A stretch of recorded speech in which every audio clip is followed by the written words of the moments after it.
Welcome back, guys.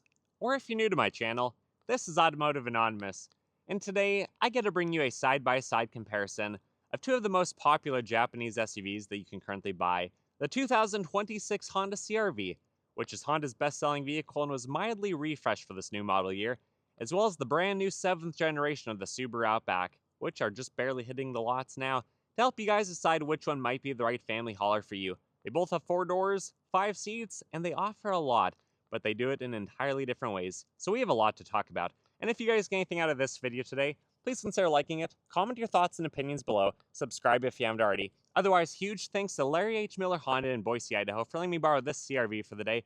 I'll link them below if you're interested because they sell below MSRP, they ship all over the country, and huge thanks to Twin Falls Subaru for letting me borrow their Subaru for the day yesterday.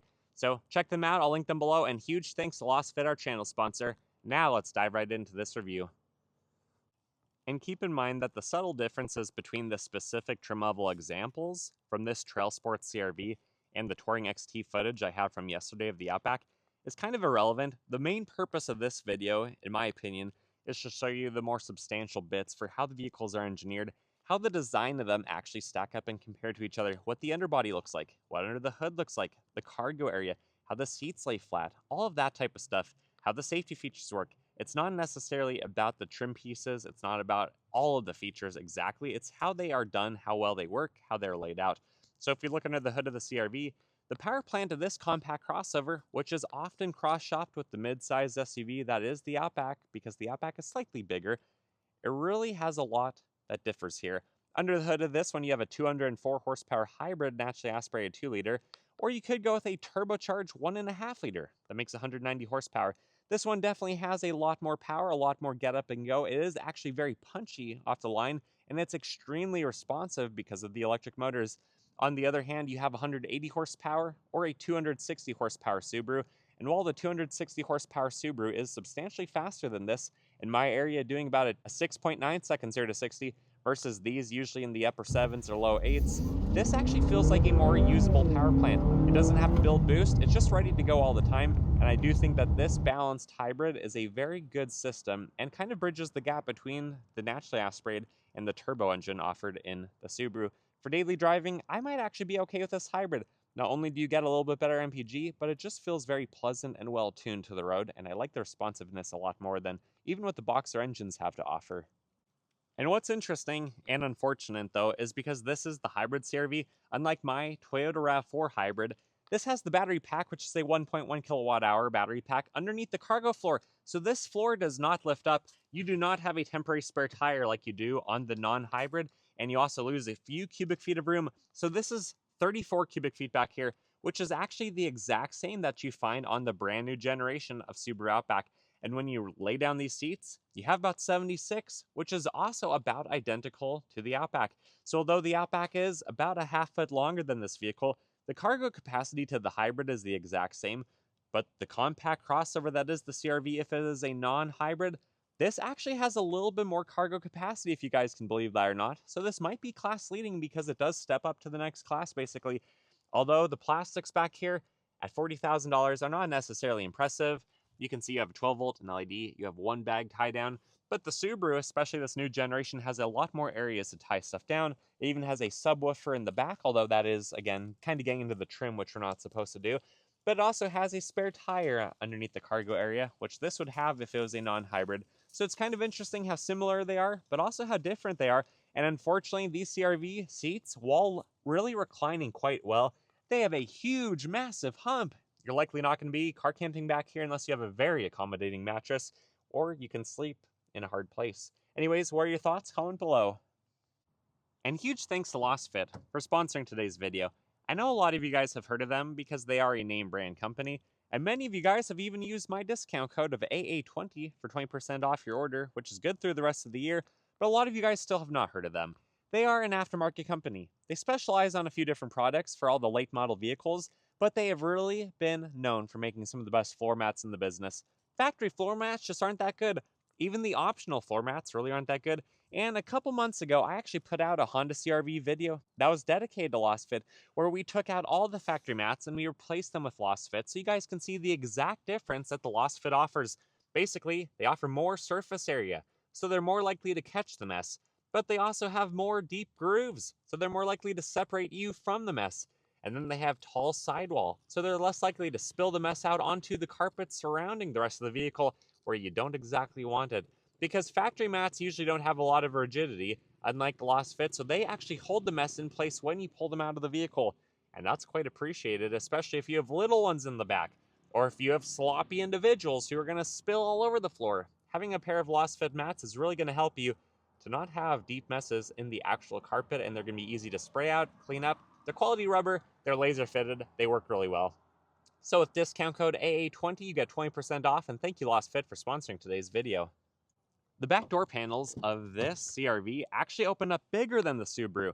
I also just drove the Passport and I did a similar styled video. You're welcome to find that on my channel where I compare the Passport to the new Outback. But these doors open bigger than the Passport and bigger than the Subaru, like a literal 90 degrees, so it's easy to run, jump, slide right in, throw stuff in, the car kennel, the safety seat, anything that you want. You're not likely to scratch the interior door panel, which is nice, especially because these plastics do look maybe a little bit softer than some of the competitors. But compared to the Subaru, I'd say overall they're soft touch, they're nice materials, and either back door panel is honestly pretty decent. And then these seats, they lay nearly flat for the front part, but remember there's a huge hump dividing them from the back part back there. You guys still can see that there is a good amount of floor room in the footwell, because the CR-V really does space quite well. There's not a panoramic moonroof up top, just like there is not in the Outback, so it's pretty similar from back here. But if we hop inside and we recline these seats, look at how far they can recline. That's actually extremely impressive. And sitting behind my position of 5'11", honestly, I think the Outback maybe has a tiny bit more room, or neither of these have the panoramic sunroof.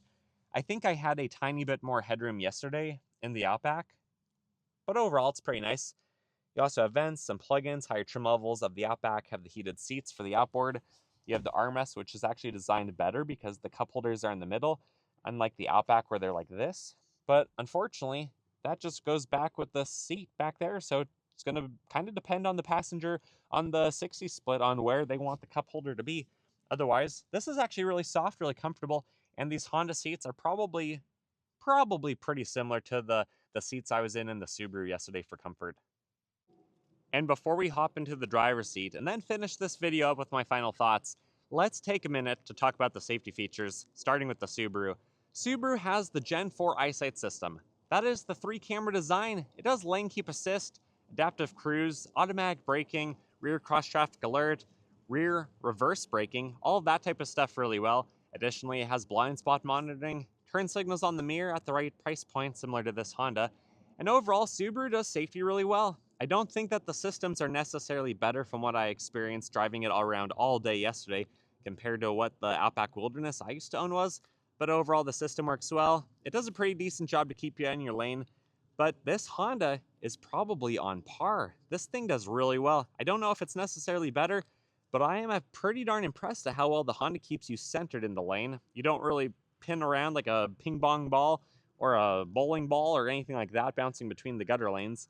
But this thing does a good job, and all the other safety features that I've experienced work well. I have not pushed this system as hard as I have Subarus that I've owned in the past, where I've tried to max out the systems and get it to kind of brake check me and stuff like that. But this does seem to do a really good job.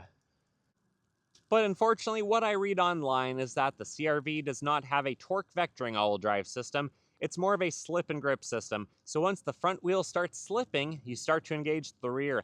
Thankfully, this vehicle does have a literal drive shaft, but it is a transversely mounted engine, so the majority of the engine power is going to be going to the front wheels. It is going to feel a little bit more front-heavy than the Subaru, and because the Subaru does have a symmetrical all-wheel drive system, an all-wheel drive system that can torque vector around a little bit more, and it has a little bit more of a constant, continuous push in the rear, it does feel more planted, especially when you are cornering at speeds like on and off ramps at speed.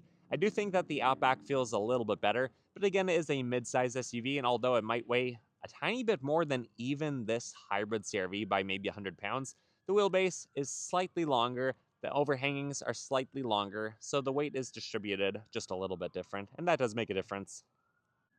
The interior of both of these vehicles are really nice. The CR-V door panels open up large, about the same as the Subaru, And the materials are probably similar, but again, I have to be cautious on what I say because this does cost about $10,000 less, although they both do start, or what you can get after discounts, in the low 30s for the base model turbocharged CR-V versus the base model, which is now the premium of the Subaru.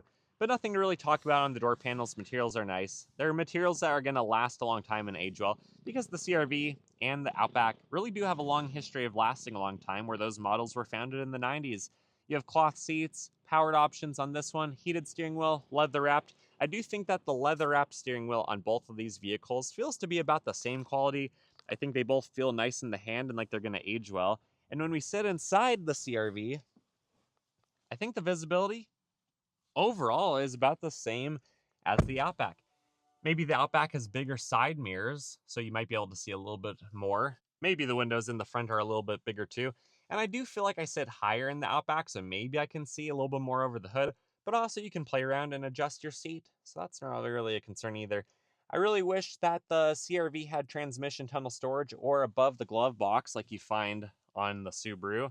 But when you fire it up, just like the Subaru, you have digital screens everywhere now, and you really don't have a lot of information. If you look at the steering wheel, you guys can see there isn't even an info button to toggle around the information. Not that I can find anyways. That's basically the screen all the time. You have battery charge on the left, fuel on the right, and then the basic digital tachometer and speedometer. And then your safety features basically in the middle for what the car is doing. Then you have a small screen on this $40,000 example. They both have Android Auto, Apple CarPlay.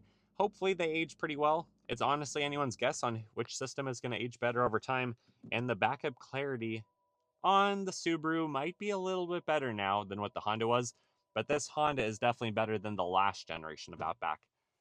Both of these vehicles also have physical HVAC controls, heated seats. I do think that the heated steering wheel and the heated seats on the Honda definitely take the cake. They are the winner. They get hotter than the Subaru, which is nice. You have a wireless charger, some plugins, a 12-volt. Your drive modes down here, electronic parking brake, auto vehicle hold. Basically, both of these vehicles have all of their extra buttons down here, which is nice. It's easy to have physical buttons instead of everything controlled through an old tablet screen, which will go out of date and slow down over time. And then the center console, I think, goes to the CR-V. It's bigger, it's larger, it's nice.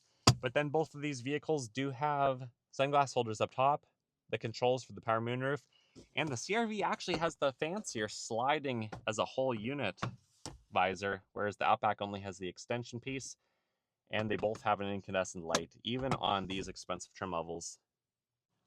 Ultimately, guys, I hope this video and the Passport video turned out okay as I'm trying to overlap footage. I did actually try to go get a new generation Outback in town while I'm visiting Boise for the day, but I wasn't able to. They've already sold out. I was lucky to even get the one at Twin Falls Subaru that I got yesterday because they are a hot commodity right now. The dealerships aren't keeping them for more than a few minutes, it seems like, when they get off the truck, and I'm not surprised. So, although the CR-V historically has sold a lot better than the Outback, almost 2 to 1, selling over 300,000 units most years compared to the Outback in the mid 100s, I think 2026 is going to be a very popular for both of them. I do think the CR-V starts at a little bit less money. The Outback can get to be a little bit more expensive than the top rated CR-V, but it is technically one size larger vehicle because it's a little bit longer. It's barely wider, but the cargo capacity isn't actually better. It's kind of interesting. It's maybe more usable because it's longer versus taller, but still kind of interesting. So guys, share your thoughts, share your opinions. Thank you so much for watching. Check out the Larry H. Miller Honda in Boise, Idaho. Ask for Clint, reference Automotive Anonymous, and see what kind of discount he can get you. And check out Lasfit, Twin Falls Subaru. Those companies, they're all fantastic. And thank you for watching until the end. See you guys.